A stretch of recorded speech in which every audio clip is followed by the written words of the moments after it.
Have you ever wondered what it's like watching hundreds of videos a day and get paid less than a McDonald's employee? Well, grab some popcorn and relax, because my experience as a content formatter at Aylo, which you might know better as Mindgeek, is quite a ride. My daily grind involved watching as few as 150 to as many as 500 videos a day. Yeah, that's a lot, right?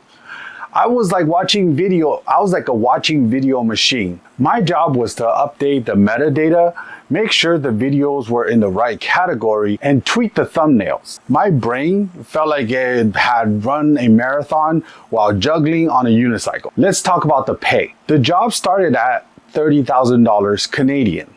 To put that into perspective, working at McDonald's, you would be paid more. Seriously, I could be flipping burgers and making more cash. Despite the heavy workload and mental strain, the pay was so low, it felt like I was being paid in Monopoly money. Also keep in mind, in USD, it would be like about 25K. With the high cost of living in Canada and inflation going through the roof, making ends meet was like a constant struggle.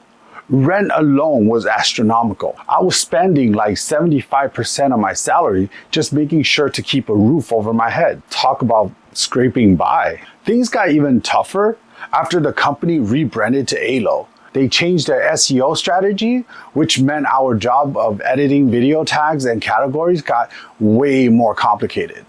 It was like trying to solve a Rubik's Cube blindfolded. The new rules were confusing, partly because our team lead wasn't great at explaining them. It felt like playing a game of guess what the boss wants. The new guidelines were super strict. We couldn't repeat words that were in the tag if they were already in the category, so we had to get really creative with our descriptions. It was like playing Scrabble with adult content words. Let me tell you, it was a real brain workout. Who knew thesaurus would be like so useful, you know what I mean? Also, ChatGPT helps a lot too. My supervisor tried to help by setting up weekly meetings, but honestly, they were just made things kind of worse, because the goal kept on changing every week. It felt like we were playing a never-ending game of pin the tail on the donkey, only we were the donkey and the tail was the ever-moving job expectation. This roller coaster of changing expectations and unclear communications went on for like 3 months.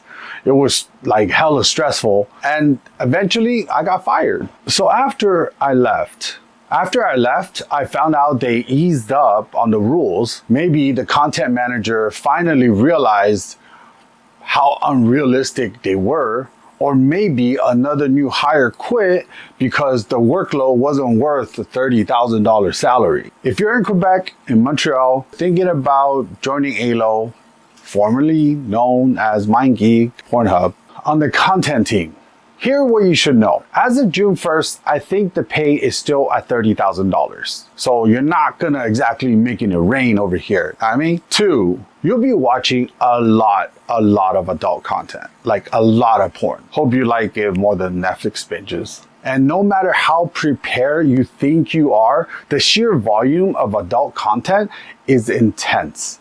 Imagine watching every episode of Game of Thrones in one day.